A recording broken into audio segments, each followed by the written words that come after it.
Rashid had also sent Jaludi to take away the clothes of Sayyid women, leaving only one dress for each, but Mutawakkil persecuted them so much that they were obliged to live without clothes. That is how the ways and manners of Quraysh, the children of the chiefs of Arabia, changed. With the passage of time, Abu Talib's descendants got scattered during the time of Mutawakkil. According to some historians, if Mutawakkil is called the Nero 40 of the Arabs, it will not be wrong. Because many descendants of Abu Talib went away to unknown destinations, and those like Ahmad ibn Isa al-Huwaysani and Abdullah ibn Musa al-Huwaysani died in hiding, whereas some others like Muhammad ibn Salah and Muhammad ibn Ja'far revolted against Mutawakkil on account of his oppression. Mutawakkil did not content himself with persecution of the living. He even showed disrespect to the graves of the dead. He demolished the tomb of Imam Husayn and buildings around it and banned people from performing ziyarat. He announced that if any person went to perform ziyarat of Imam Husayn's tomb and was arrested, he would be put into prison. 41. A poet says about Mutawakkil, "By Allah, if Bani Umayyah mercilessly killed the son of their prophet's daughter, Bani Abbas also acted in a similar way and demolished his grave. They regretted not participating in his murder, but after death, when the bones had decayed, they went in their search." Ibn Abul Hadid has written 42 that Mutawakkil had good relations with Ali ibn Jaham because he also bore malice towards Imam Ali. He suffered from the habit of abusing the departed ones. One day Abu Alayna saw him abusing Imam Ali, and said to him, "Do you abuse Ali because he killed both the active as well the passive partner of sodomy, and you are also a passive homosexual?" Steadfastness of Ibn Sikkat. Ibn Sikkat was a distinguished scholar and a literary personality of his time. Mutawakkil appointed him as the tutor for his son, Mutaz. One day Mutawakkil asked Ibn Sikkat, "Whom do you think are better, Mutaz and Muayyad or Hassan and Husayn?" Ibn Sikkat looked in disdain and replied, "By Allah, I consider Kambar, Imam Ali's slave, to be better than you and your sons." Mutawakkil ordered the Turk slaves to pull out his tongue from the back of his head. When his tongue was pulled out in this manner, Ibn Sikkat died and met the fate he had feared for in his following verses. He says, "A brave youth is killed owing to the slip of his tongue, but a man does not die if he hits the ground. Owing to this slip in his speech, the brave youth lost his head. But if the foot of a man stumbles, it gets healed in a few days." Mutawakkil had kept a court jester named Ubadah. He used to tie a pillow onto his belly and he danced before Mutawakkil while the singers sang, "The big-bellied caliph of the Muslims has arrived." It was meant to ridicule Imam Ali. Mutawakkil enjoyed this scene, drank wine and laughed. One day this scene was performed before Mutawakkil's son, Muntasir, who said to his father, "The person whom this clown is ridiculing and thus making the people laugh, was your cousin and a distinguished person of your family, and you should feel proud of him. In case you want to ridicule him, you should do so in solitude and should not leave this task to such dogs." Mutawakkil then asked the singers to sing a very obscene verse that we dare not to translate. Through this, Muntasir came to know that Mutawakkil even abused Lady Fatima as Zahra. He approached one of the ulama to give a decree on this matter. The scholar said, "It is necessary to kill him, but the life of one who kills his father is shortened." Muntasir said, "If I kill him in obedience to the command of Allah, I do not worry if my life is shortened." He, therefore, killed his father and lived after him for only 7 months. Allah has made the love for the Al-Bayt obligatory in the Holy Quran and treated it as the reward for the labor taken by the Prophet to convey the divine message to the people. However, those who ruled over the people in the name of religion and considered themselves to be his near ones, shed the blood of his descendants and subjected them to countless persecutions and hardships. Those who deny the prophethood of the Holy Prophet did not cost Islam dearly.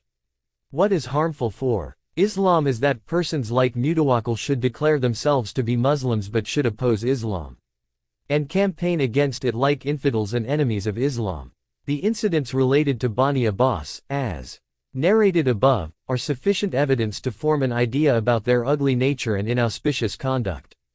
Ibn Rumi. One of the principles of Shia faith is that the world can never remain without the righteous persons and divine guides, who invited people to good and restrained them from doing evil. Shia doctrines have always been preached from pulpits and through books, and the crimes of the mean persons have been rendered null by logical reasoning and proofs. They do not forsake patience and steadfastness in the path of truth on account of persecutions and hardships, and campaign with great valor against evil and the forces of falsehood and perversion. Shias also believe that in every age there should be some followers of truth to fight, in the capacity of jurists, poets etc. During the period of Bani Umayyah and Bani Abbas, there were some sincere believers who stood firmly against falsehood. They defended and supported truth and exposed themselves to danger. Among those fighters we can see many scholars, jurists, poets, and others. History has recorded the names of many such poets. However, some of them did not disclose their names for fear of the despotic rulers, or the cancellation of their stipends, and did not reveal their Shia faith. Among those whose names historians have recorded is the poet Ibn Rumi. In his panegyric known as Qasida Jimia, he speaks about the misfortunes of Yahya ibn Umar ibn Husayn ibn Zayd. O Bani Abbas, you continue to commit crimes due to your inherent meanness and by your miserliness. Go on hoarding wealth in the public treasury. Wait for the day when the right reaches the rightful ones. And you also suffer affliction like Abu Talib's descendants. It is possible that the revolutionary leader behind the curtain of occultation may arrive, and the dark night may turn into a bright day. Is it proper that Abu Talib's descendants remain deprived of rations whereas the bellies of your associates bulge out, and you proceed to your palaces proudly shaking your hips? And is it proper that the bones of Imam Ali's descendants should become apparent owing to hunger, whereas the bones of your children become fat owing to the country air and their arms and legs should grow plump? Professor Mahmud Aqad says in his book, Ibn Rumi, the poet composed these verses without any selfish interest. In fact, by composing these verses he exposed himself to danger. Abu Faraz Hamadani. Abu Faraz wrote an elegy describing the virtues of Ali's descendants and the crimes of Bani Abbas. Some of his verses are quoted below. Truth has broken up and religion has been torn to pieces and the legacy of the Prophet Caliphate has been tarnished. O people of the world! Does Allah not help the people against the mischief of the oppressors, and does Allah's religion not have an avenger? Imam Ali's descendants are indigent in their own land whereas the affairs of the state are in the hands of women and slaves. The heart of the Prophet is offended on account of the lashes. Then why don't you respect the family of the Messenger? Despite their great crimes, the descendants of Abu Sufyan committed minor crimes as compared with yours. How much breach of trust you have committed with the religion and how much blood of the Prophet's descendants you have shed. If a judgment is given in light of justice, Harun is not like Imam Qasim and Mamun is not like Imam Rida. Write to Bani Abbas not to talk about the government, because the government is in the hands of Ajam. 43. Pride is especially meant for scholarly persons wise enough to solve all questions and remove all the difficulties of the people. You should not pride yourselves. When they are angry, it is not for the sake of anyone other than Allah, and when they give a judgment, they do not ignore Allah's rights. Quran is recited constantly in the house of Imam Ali's descendants whereas in your houses there are music and songs. None of them manufactures wine in their houses. Their houses are not a refuge for crimes. There are no pretty children in their houses with whom they may live in pleasure, and they do not have any monkey that so many servants need to be employed for. The Rukn, the Kaaba, Astar, Zamzam, Safa, Masjid al-Kif and Haram are their halting places. May Allah's blessings be on them till the leaves of the trees touch one another, as they are the refuge for the nation. These verses of Abu Faraz manifest the greatness of all al-Bayt and prove that they are entitled to the caliphate, and their right has been usurped. These verses refer to the rule of Bani Abbas in the name of religion, and it has been affirmed that they were the worst enemies of religion.